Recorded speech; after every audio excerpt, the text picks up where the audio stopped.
नमस्कार, मैं विशाखा ठाकुर। स्वागत है आप सभी का 3.0 टीवी में। बिटकॉइन, इथेरियम और अन्य वर्चुअल डिजिटल करेंसीज या वीडीए वॉशिंगटन पोस्ट द्वारा रिपोर्ट किए जाने के बाद पिछले 24 घंटे के दौरान रीबाउंड हुआ। उसके बाद US federal authorities silicon Valley bank में अनइंश्योर्ड डिपॉजिट की सुरक्षा पर विचार कर रहे हैं। बिटकॉइन ने $22,000 के मार्क को रिक्लेम किया और $22,200 के लेवल के 8% ऊपर ट्रेड कर रहा है। इथेरियम दूसरी सबसे बड़ी क्रिप्टो करेंसी 8.5% से अधिक बढ़कर $1,602 हो गई।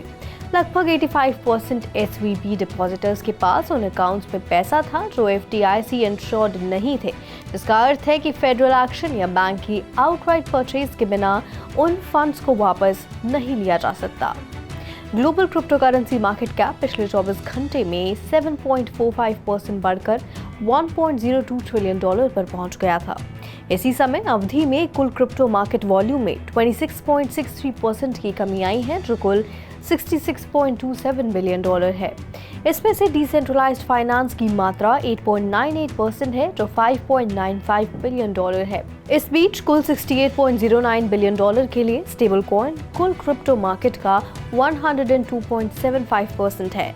बिटकॉइन ने अपने डोमिनेंस में 0.37% की वृद्धि देखी है, जो वर्तमान में 42.23% है। सर्कल इंटरनेट फाइनेंशियल का बयान एक अन्य खबर थी जिसने इन्वेस्टर की सेंटिमेंट को बढ़ाने में मदद की। इसने सिलिकॉन वैली बैंक में आयोजित $3.3 बिलियन कैश रिजर्व प्राप्त नहीं करने की स्थिति में अपने स्टेबल कॉइन यूएसडीसी को समर्थन देने वाली एसेट्स में सभी कमी को कवर करने का आश्वासन दिया। पिछले हफ्ते क्रिप्टो ट्रेडर्स ने यूएसडीसी के मूल्य के बारे में चिंता की। एक स्टेबल कॉइन का मतलब अमेरिकी डॉलर से जुड़ा होना था, लेकिन सिलिकॉन वैली बैंक के कोलैप्स के बाद मूल्य में गिरावट आई। सर्कल, जो स्टेबल कॉइन इशुअर है, ने 10 मार्च को घोषणा की कि सिलिकॉन वैली बैंक में $3.3 बिलियन की कैश डिपॉजिट्स बनी हुई हैं, जो लेंडर डिपॉजिट पर चलने के कारण रेगुलेटर्स द्वारा दिन में पहले ही बंद कर दिया गया था। यह अमाउंट सर्कल के स्टेबल कॉइन यूएसडीसी के कुल रिजर्व्स का लगभग 8% है। सर्कल ने 6 बैंकिंग भागीदारों में से एक सिलिकॉन वैली बैंक के साथ अपनी $40 बिलियन यूएसडीसी स्टेबल कॉइन का समर्थन करते हुए रिजर्व एसेट्स का एक हिस्सा रखा। यूएसडीसी मार्केट की दूसरी सबसे बड़ी स्टेबल कॉइन है और क्रिप्टो इकोसिस्टम का एक महत्वपूर्ण घटक भी है। कंसर्न इन्वेस्टर्स ने यूएसडीसी टोकन के $1 बिलियन से अधिक को रिडीम किया, जिसने यूएसडीसी अस्थायी रूप से कुछ एक्सचेंजों पर अपने डॉलर के पेग को खो दिया और डिसेंट्रलाइज्ड फाइनेंस प्लेटफॉर्म कर्व पर सबसे बड़े स्टेबल कॉइन स्वैप पूल को हेवी इम्बैलेंस में पुश किया। क्रिप्टो इंटेलिजेंस प्लेटफॉर्म नैनसन के ब्लॉकचेन ट्रांजैक्शन के अनुसार सर्कल इंटरनेट फाइनेंशियल के यूएसडीसी स्टेबल कॉइन ने 10 मार्च से नेट रिडेम्पशंस में लगभग $1 बिलियन देखा, जब सर्कल के बैंकिंग पार्टनर्स में से एक सिलिकॉन वैली बैंक को रेगुलेटर्स द्वारा बंद कर दिया गया था। नैनसन के अनुसार सर्कल ने 10 मार्च को यूएसडीसी में $1.6 बिलियन खर्च किए और टोकन को सर्कुलेशन से हटा दिया क्योंकि इन्वेस्टर्स ने डॉलर को रिडीम किया। सर्कल ने नए कॉइन्स को भी मिंट किया और उसके बाद सर्कुलेशन में वृद्धि हुई, लेकिन डिस्ट्रॉय होने की तुलना में बहुत कम थी। परिणाम स्वरूप कॉइन मार्केट कैप के आंकड़ों के अनुसार यूएसडीसी का मार्केट कैपिटलाइजेशन 10 मार्च को $43.5 बिलियन से गिरकर $42.4 बिलियन हो गया। यूएसडीसी भी $1 से नीचे आया, जो इसके रिजर्व्स की स्टेट के बारे में चिंता का संकेत देता है। एसवीबी के बाद इन्वेस्टर स्टेबल कॉइन की स्टेबिलिटी से चिंतित हो गए और उन बैंकों में से एक जहां सर्कल ने यूएसडीसी के बैंकिंग एसेट्स का एक हिस्सा रखा, जिन्हें एक बैंक चलाने का सामना करना पड़ा। रेगुलेटर्स ने 10 मार्च को बैंक के ऑपरेशंस को बंद कर दिया। Algorithmic stable coin Dai 0.88 cent के सर्वकालिक निचले स्तर तक गिर गया है क्योंकि सिल्वरगेट के वॉलंटरी लिक्विडेशन में प्रवेश करने के कुछ दिनों बाद market tech focus Silicon Valley Bank के कोलैप्स के प्रभावों को संसाधित कर रहा है।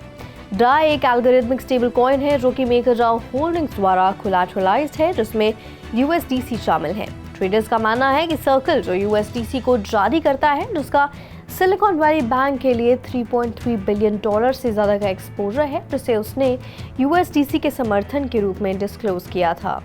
ड्यून ऑन चेन डेटा के अनुसार पिछले 24 घंटों में डाई के $563 मिलियन बर्न किए गए हैं। स्टेबल कॉइन का टोटल मार्केट कैप $4.9 बिलियन है।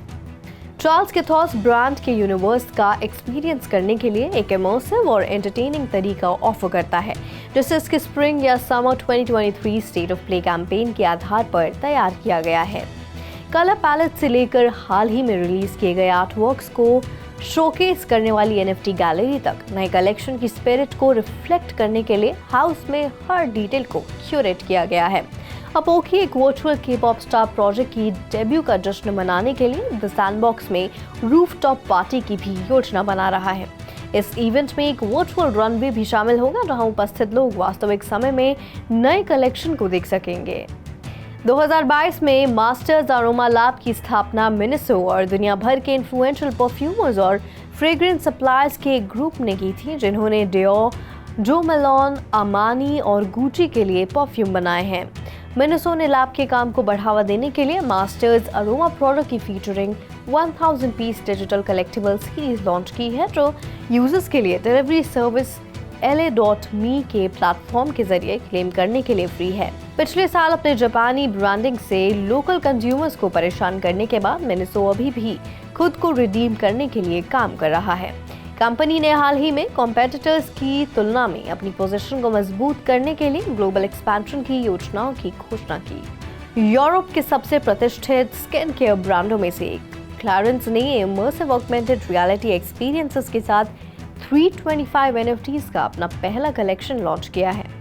लॉन्च अल्टावा ग्रुप और कई इन्फ्लुएंशियल फीमेल डिजिटल आर्टिस्ट के साथ सह निर्मित ब्रांड की नई luxury skin care range Clarence precious की शुरुआत की याद दिलाता है। NFT सीरीज जो 7 मार्च को शुरू हुई, समय के साथ बदलने वाली आर्टवर्क की एक सीरीज के जरिए क्लैरेंस प्रेशियस की स्टोरी बताने के लिए बनाई गई थी। हर NFT में यूनिक एनिमेशंस हैं और पॉलिश आर्टिस्ट आडा सोको ने प्रोजेक्ट के लिए 4 NFTs डिजाइन किए। लॉन्च से पहले एक्सक्लूसिव एक्सेस प्रोवाइड करने के लिए क्लैरेंस प्रेशियस ने 2 leading Web3 female communities MyBFF और Her Visions के साथ साथ लग्जरी मेटावर्स ग्रुप अल्टेवा के साथ भी कोलैबोरेट किया है। टेलीग्राम पर देश के फाइनेंशियल मॉनिटरिंग एजेंसी के अनुसार ABS चेन, जिसे कजाकिस्तान में अवैध रूप से ट्रेड करने वाली क्रिप्टो करेंसी की पहचान की गई है और इसे बंद कर दिया गया है। 3 कजाकिस्तान के नागरिकों पर एक्सचेंज चलाने का आरोप लगाया गया है, जो 2021 से लाइसेंस के बिना काम कर रहे हैं। देश की कैपिटल सिटी में एक ऑपरेशन के दौरान लॉ एनफोर्समेंट ऑफिसर्स ने $342,000 और 7 मिलियन टेंट कैश जब्त किया।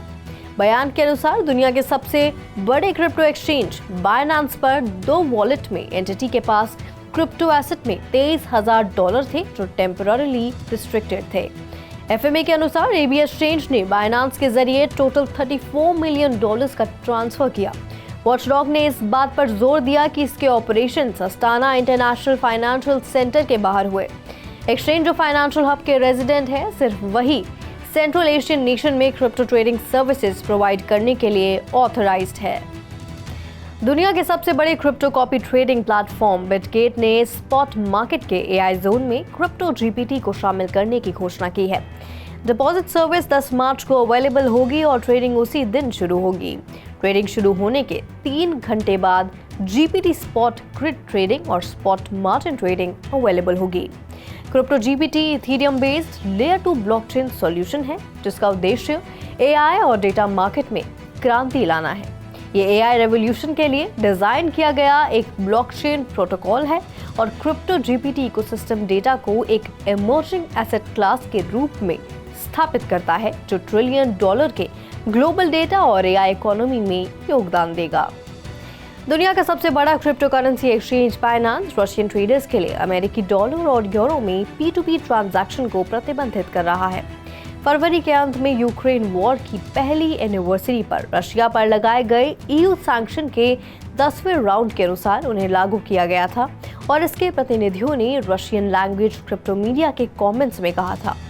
उपायों का मतलब है कि रशियन फेडरेशन में रहने वाले रशियन सिटीजन्स और फॉरेन नेशनल सिटीजन्स अब बाइनेंस की P2P सर्विस के जरिए US और यूरोजोन की फिएट करेंसीज को खरीदने और बेचने में सक्षम नहीं होंगे। वहीं EU के सिटीजन्स को रशियन रूबल में ट्रांजैक्शन करने से रोक दिया जाएगा। जब यूजर्स डॉलर्स या यूरोज में लेन देन शुरू करने का प्रयास करते हैं तो प्लेटफॉर्म उन्हें अकाउंट वेरिफिकेशन के दौरान स्पेसिफाइड कंट्री के लिए बाइनेंस रूल्स के अनुसार लोकल करेंसी चुनने का संकेत देता है। आज के लिए फिलहाल इतना ही। मैं विशाखा आपसे फिर मिलूंगी ऐसी ही ताज़ा अपडेट्स के साथ। तब तक के लिए देखते रहिए 302 टीवी। हमारे चैनल को लाइक, शेयर और सब्सक्राइब जरूर करें।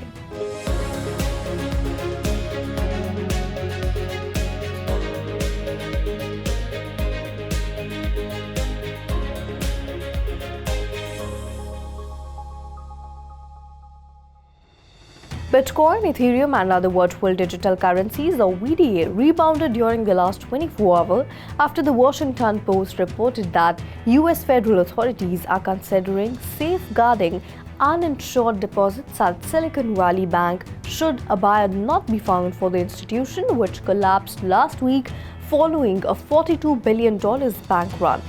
Bitcoin reclaimed $22,000 mark and was hovering near $22,200 level, up 8%. Ethereum, the second largest cryptocurrency, added over 8.5% to $1,602. Roughly 85% of SVB depositors held money in accounts that were not FDIC insured, meaning that without federal action or an outright purchase of the bank, those funds could be irretrievable. The global cryptocurrency market cap has risen 7.45% in the last 24 hours to reach $1.02 trillion. Over the same period, total crypto market volume has decreased by 26.63%, totaling $66.27 billion. Of this, the volume of decentralized finance accounts for 8.98%, coming to $5.95 billion. Meanwhile, stablecoins make up 102.75% of the total crypto market volume for a total of $68.09 billion. Bitcoin has seen a 0.37% increase in its dominance, currently standing at 42.23%. The other news that helped prop up investor sentiment was the statement from Circle Internet Financial.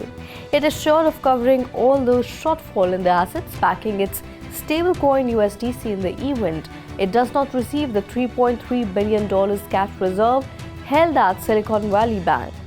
Last week, crypto traders fretted over the value of USDC, a stablecoin meant to be depegged to the US dollar but which fell in value after Silicon Valley Bank's collapse.